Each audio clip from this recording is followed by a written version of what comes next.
વાલા મિત્રો, શું તમે દ્રાક્ષના વેલાને જોયો છે? તે બહુ ઝડપથી વધે છે અને જો તેની સરસ રીતે માવજત કરવામાં આવે તો તેના ઉપર દ્રાક્ષના ઝુમખા જોવા મળે છે. દ્રાક્ષ ખાવામાં અને જોવામાં બંને રીતે સુંદર લાગે છે, પણ તે સુંદરતા માટે તેણે પોતાના વેલા સાથે જોડાયેલા રહેવું આવશ્યક છે. એ જ રીતે જીવનને ફળવંત બનાવવા માટે ઈશ્વર સાથે જોડાયેલા રહેવું મહત્વનું છે. આશાવાન નારીઓ, અમે આશાવાન નારીઓ, આશાવાન નારીઓ, અમે આશાવાન નારીઓ. વચન અમારું જીવન, પ્રાર્થના મારી ધડકન, કરવી છે સ્તુતિ હરદમ. આશાવાન નારીઓ, આશાવાન નારીઓ. કેમ છો દર્શક મિત્રો? આશાવાન સ્ત્રીઓ કાર્યક્રમમાં આપનું સ્વાગત છે. આ કાર્યક્રમ થકી આપને મળીને અમને ખૂબ આનંદ થાય છે. આજથી આ કાર્યક્રમમાં આપણે એક નવી શ્રેણીની શરૂઆત કરીશું. તે છે પ્રભુ ઈસુએ કરેલા કેટલાક દાવાઓ. તેમાં આપણે ઈસુના કેટલાક હું છુંના દાવાઓને સમજવા અને આપણા જીવનમાં તે સત્યો કેવી રીતે લાગુ પાડવા તે શીખવાનો પ્રયત્ન કરીશું. પ્રભુ ઈસુએ કહ્યું કે હું ખરો દ્રાક્ષાવેલો છું. આજે આપણે સાથે મળીને દ્રાક્ષાવેલા વિશે સંશોધન કરીશું અને તેના મહત્ત્વ વિશે પણ જોઈશું. મિત્રો, જો તમે ધ્યાનમાં લીધું હોય તો માર્ચ એપ્રિલ મહિનો આવે એટલે લારીઓમાં વિવિધ પ્રકારની દ્રાક્ષાઓ ભરેલી હોય. દ્રાક્ષ ફક્ત ખાવામાં સ્વાદિષ્ટ લાગે છે એટલું જ નહીં, પણ તેના છોડને ઘરે ઉગાડવાથી તે સુંદર સજાવટના છોડ બની રહે છે. જો તેના છોડને યોગ્ય જમીન, ગરમાવો અને પાણી મળી રહે તો તેનો સારો ઉછેર થાય છે. તે વિટામિન સી, વિટામિન કે અને એન્ટીઓક્સિડન્ટ જેવા પોષક તત્વોથી ભરપૂર છે, જે જૂના રોગો અને કેન્સરને રોકે છે.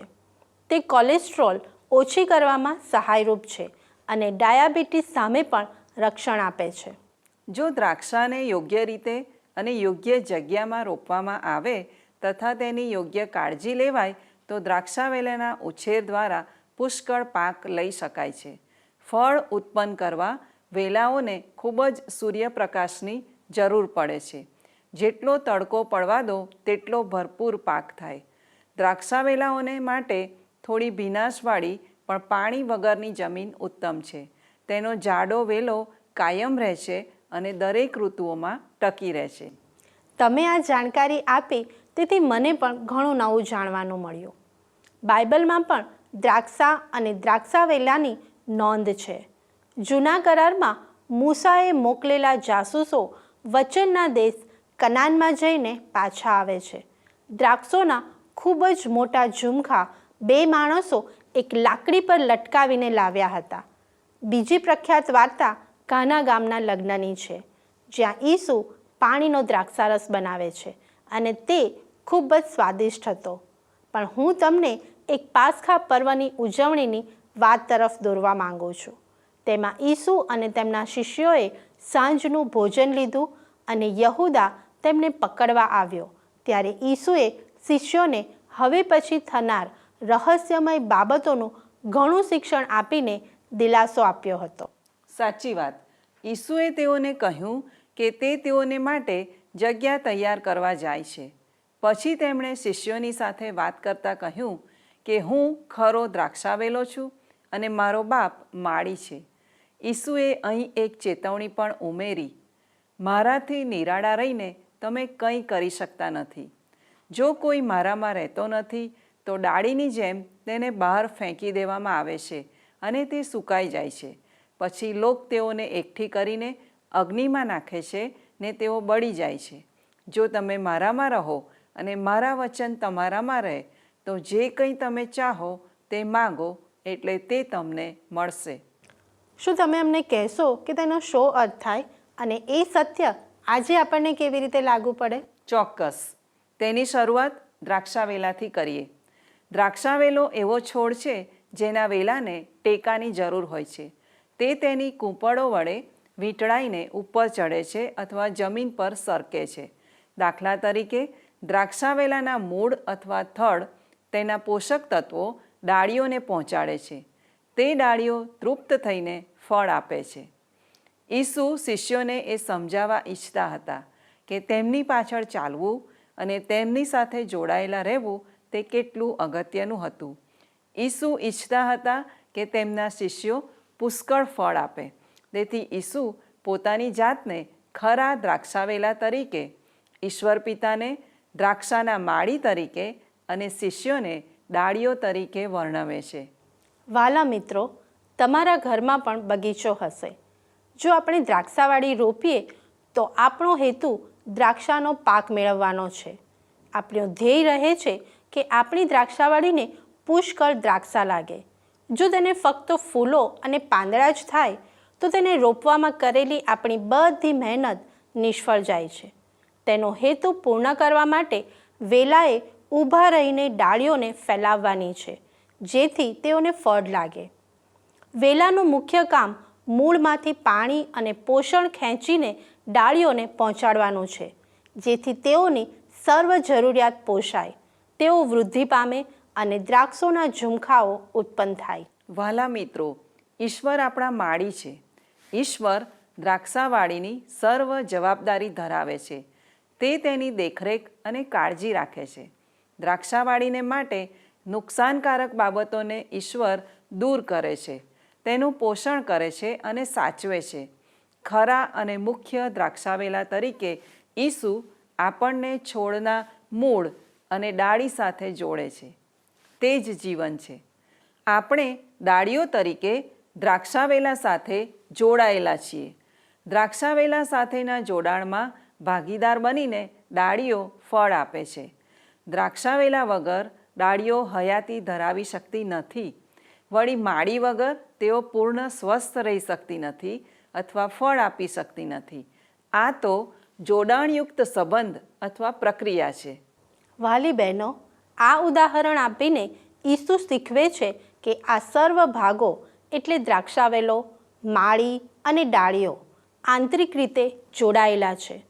યોહાન 3:16 બાઇબલ જણાવે છે કે કેમ કે દેવે જગત પર એટલી પ્રીતિ કરી કે તેણે પોતાનો એકાકી જનિત દીકરો આપ્યો.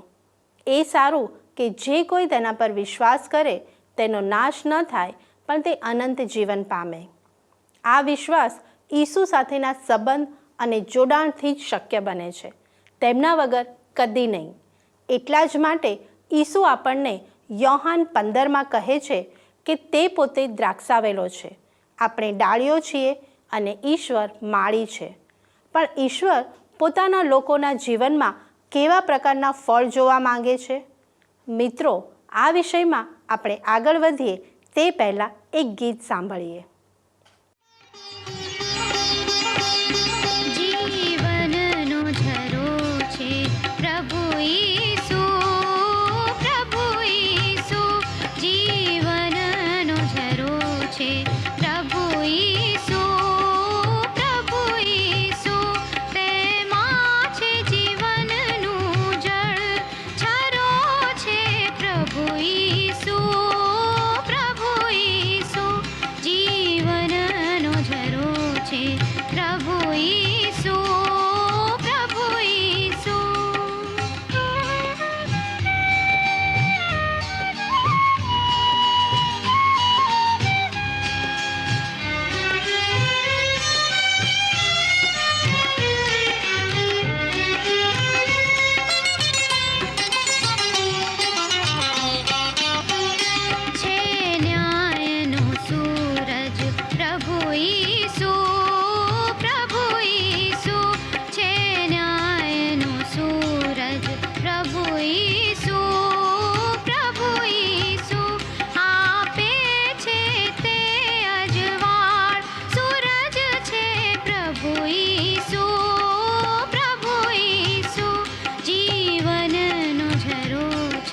પ્રભુ ઈસુ પ્રભુ ઈસુ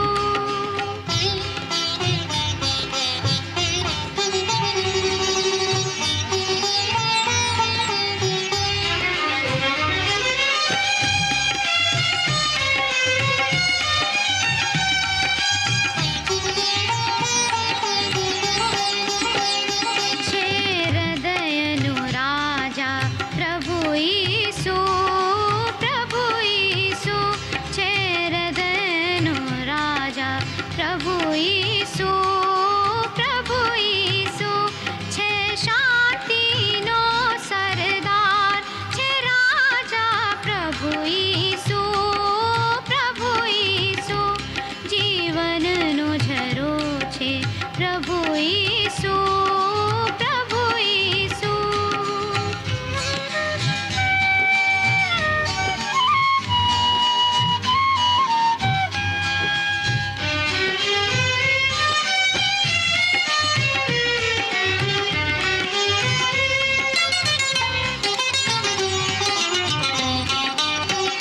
છે પાપીનો તારનાર પ્રભુ ઈસુ પ્રભુ ઈસુ છે પાપીનો તારનાર પ્રભુ ઈસુ પ્રભુ ઈસુ મને તારે છે તે હાલ છે ત્રાતા પ્રભુ ઈસુ પ્રભુ ઈસુ જીવનનો ઝરો છે પ્રભુ ઈસુ પ્રભુ ઈસુ પ્રિય મિત્રો, આ છે કાર્યક્રમ આશાવાન સ્ત્રીઓ.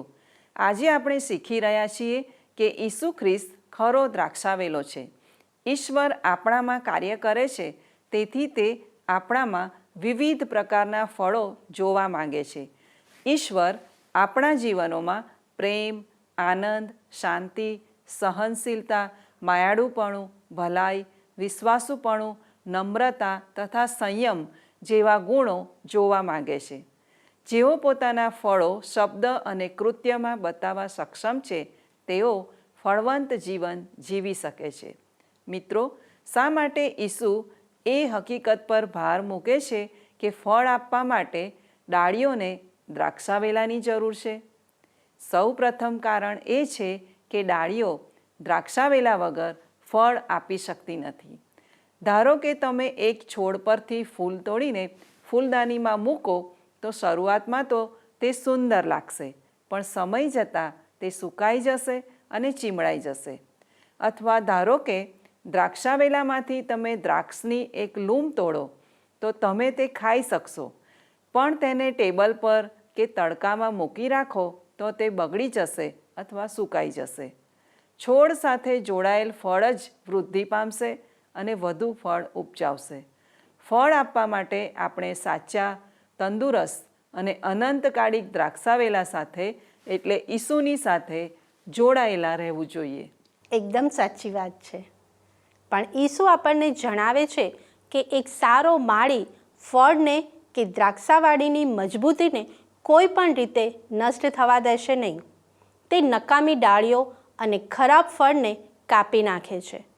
ઈસુ યોહાન 15 અને 2 સમજાવે છે કે મારામાંની હરેક ડાળી જેને ફળ આવતા નથી તેને તે કાપી નાખે છે, અને હરેક ડાળી જેને ફળ આવે છે તેને વધારે ફળ આવે માટે તે તેને શુદ્ધ કરે છે.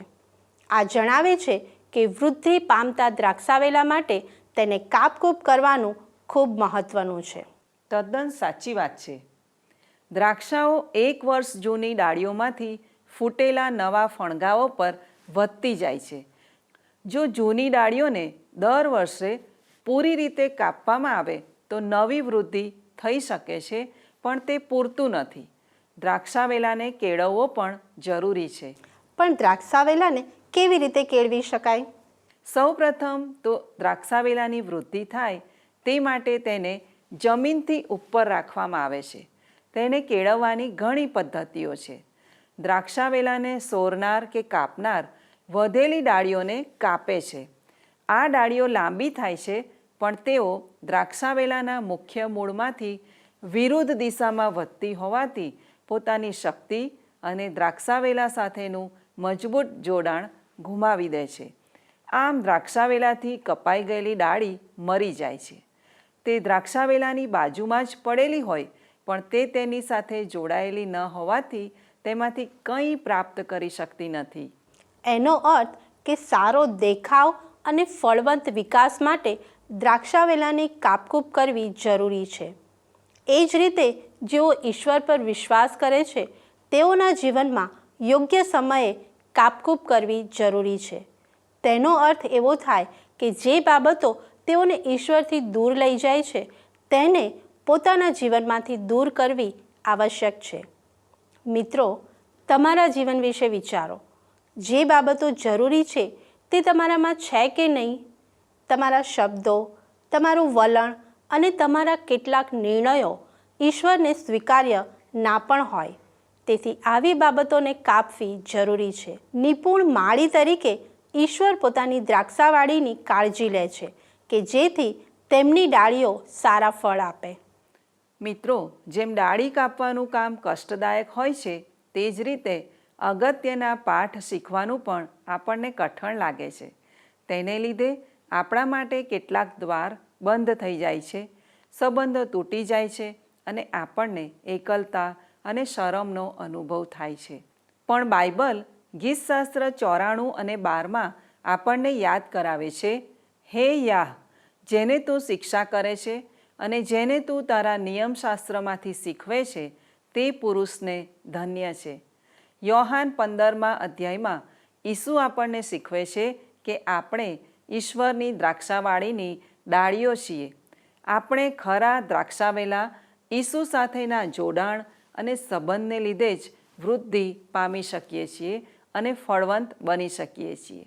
યાદ રાખો મિત્રો, ફક્ત ધાર્મિક પ્રવૃત્તિઓ જ કરવી તે પૂરતું નથી, પણ આપણે ઈશ્વર સાથેના મજબૂત સંબંધમાં આવવાનું છે. જો આપણે ખરા દ્રાક્ષાવેલા ઈસુ સાથે જોડાયેલા નથી તો આપણે વૃદ્ધિ પામીશું નહીં. તે પછી માળી તરીકે ઈશ્વર પિતા તે ડાળીને અને તેના પાંદડાને કાપશે જેથી તે ડાળી વધીને ફળવંત બની શકે. મારી બહેનો, માણસો અને દ્રાક્ષાઓ બંને માટે કાપકૂપ કરવાનું કાર્ય કઠિન છે. દ્રાક્ષાવેલાઓ દર વર્ષે નબળા પડે નહીં પણ મજબૂત બને તે માટે તેને કાપવામાં આવે છે.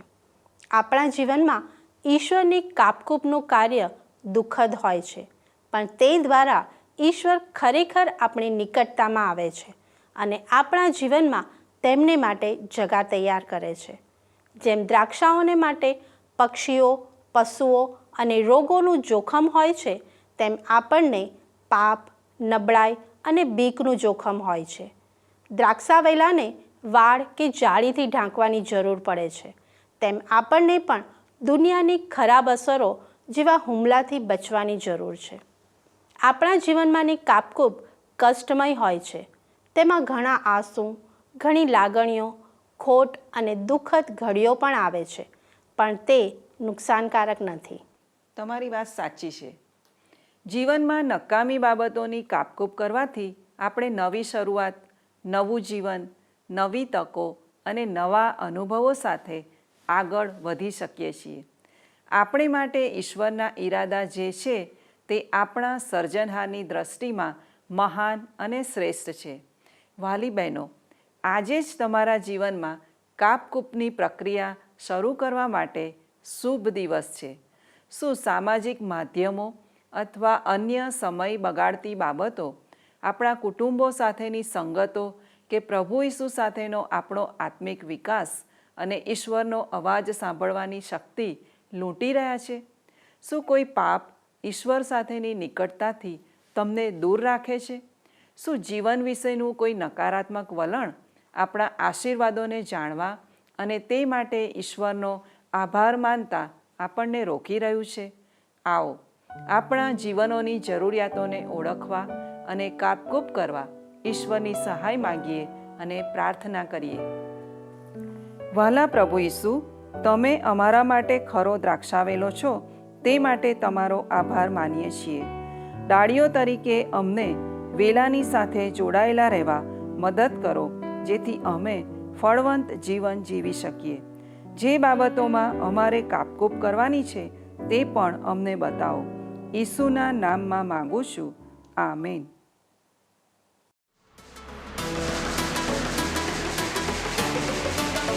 ઓ મારા વાલા ઈસુ, પ્યારા ઈસુ, તારી સ્તુતિ કરું છું.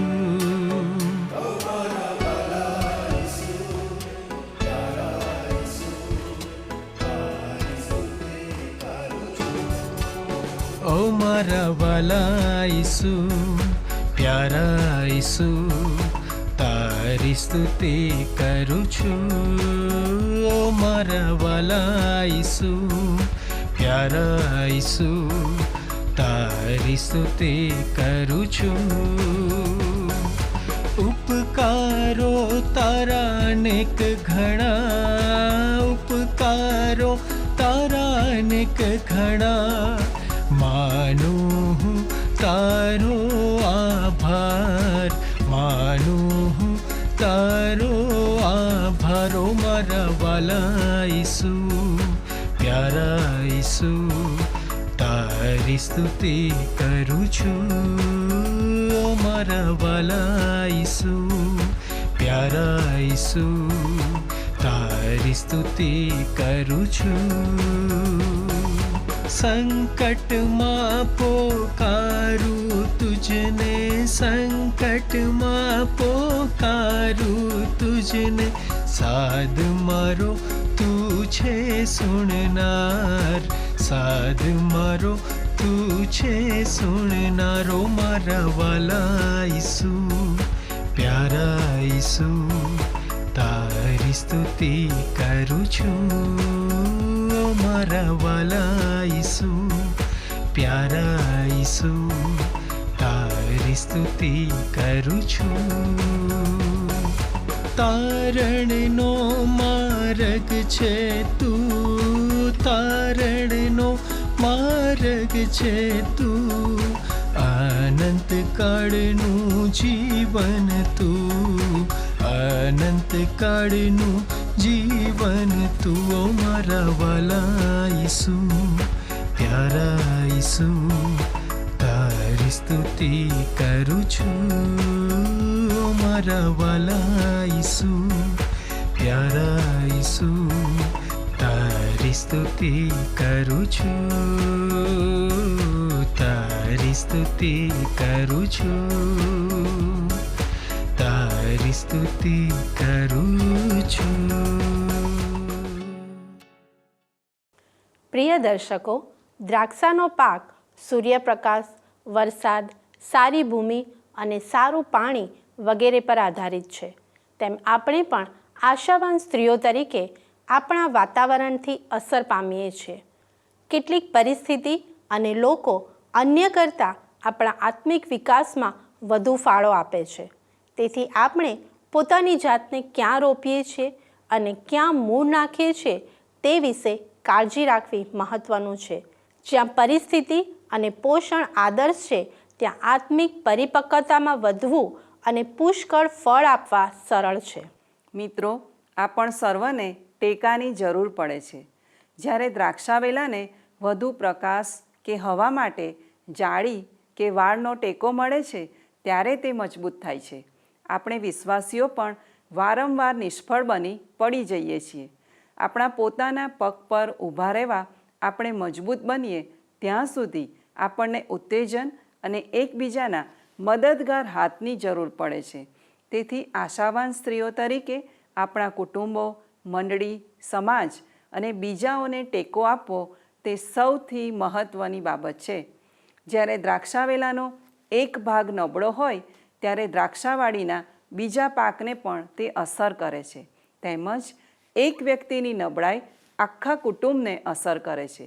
તેથી આપણે એકબીજાને ટેકો આપવો જોઈએ અને પ્રેમ કરવો જોઈએ, જેથી આપણે કુટુંબ અને મંડળી તરીકે મજબૂત રહી શકીએ. હા, તે માટે આપણે ઈશ્વરની સંગતમાં રહેવા માટે વધુ સમય આપવો જોઈએ. આપણે જોયું કે દ્રાક્ષાઓએ ભરપૂર અને મધુર બનવા સખત મહેનત કરવાની હોતી નથી. તેઓ તો ફક્ત દ્રાક્ષાવેલા સાથે નિકટતાથી જોડાયેલા રહે છે, જેમાંથી તેઓને પોષણ મળે છે. તેમજ જ્યારે આપણે વેલામાં એટલે કે ઈસુની સાથે જોડાયેલા રહીએ છીએ ત્યારે ઈસુની નિકટતામાં રહીએ છીએ. ખ્રિસ્તમાં રહેવું એટલે રોજ રોજ ઈસુ સાથેની સંગતમાં રહેવું, તેમની સાથે સમય ગુજારવો અને તેમનું ચારિત્ર આપણામાં ઉતારવું અને ઈશ્વરની ઈચ્છા પ્રમાણે જીવન જીવવું અને ઈશ્વરને સમર્પિત થઈને ફળવંત જીવન જીવવું. મારી બહેનો, જ્યારે આપણે દ્રાક્ષાવેલા વગર એટલે કે ઈસુ ખ્રિસ્ત વગર આપણું પોતાનું જીવન જીવીએ છીએ ત્યારે મુશ્કેલી સર્જાય છે. આપણે નિરાશ અને હતાશ બનીએ છીએ કારણ કે આપણે ઈશ્વરના સામર્થ્ય અને જ્ઞાનને બદલે આપણા માનવી વિચારો અને શક્તિ પર આધાર રાખીએ છીએ. પણ જ્યારે આપણે આપણો દિવસ બાઇબલ અભ્યાસ, પ્રાર્થના અને ઈશ્વરની આભાર સ્તુતિ દ્વારા શરૂ કરીએ છીએ ત્યારે આપણા પ્રશ્નો નાના થતા જાય છે અને આપણા કામનો ભાર હલકો થતો જાય છે. જ્યારે આપણે ઈશ્વરને પૂછીએ છીએ કે તેઓ આજે આપણી પાસે શું કરાવવા માગે છે ત્યારે આપણે વધારે સારી બાબતો થયેલી જોઈ શકીએ છીએ. જો આપણે ઈશ્વરને આપણા જીવનોના દ્રાક્ષાવેલાને કાપકૂપ કરવા દઈએ છીએ તો જ આપણે વૃદ્ધિ પામી શકીએ છીએ.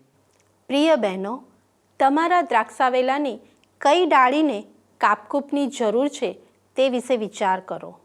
ઈસુ જે સંપૂર્ણ આનંદ આપે છે તેનો અનુભવ કરવામાં કઈ બાબતો તમને અવરોધરૂપ છે તે શોધી કાઢો. ઈશ્વર તેમને કોમળતાથી કાપકૂપ કરશે અને તમને આનંદિત જીવન આપશે. પ્રિય બહેનો, જો કે નબળી ઋતુ હોય તો પણ આપણે હંમેશા વધારે પાકની આશા રાખવી જોઈએ અને કદી નિરાશ થવું નહીં. એક ખરાબ ફસલનો અર્થ એ નથી કે બીજા વર્ષે પણ આપણે ફળ નહીં આપીએ. ખરાબ ફસલ આપણા માટે ઈશ્વરની વધુ નજીક જવાનો અવાજ હોઈ શકે.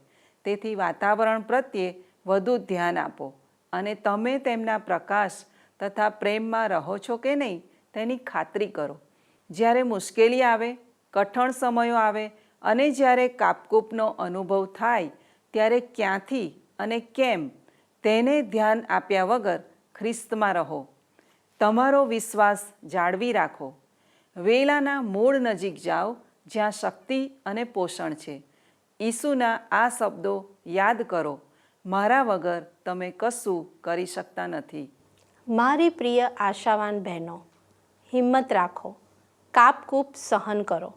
તમારી નબળાઈઓમાં ઈશ્વરના પરાક્રમને સંપૂર્ણ થવા દો. ઈસુ પર આધાર રાખો. અમારો સમય હવે પૂરો થવા આવ્યો છે. આપના પ્રતિભાવો અને સૂચનો આવકાર્ય છે. સંપર્ક માટે અમારું સરનામું નોંધી લેશો. ફોનથી સંપર્ક કરવા માટે અમારો ફોન નંબર છે 94 29 37 55 12 9429375512.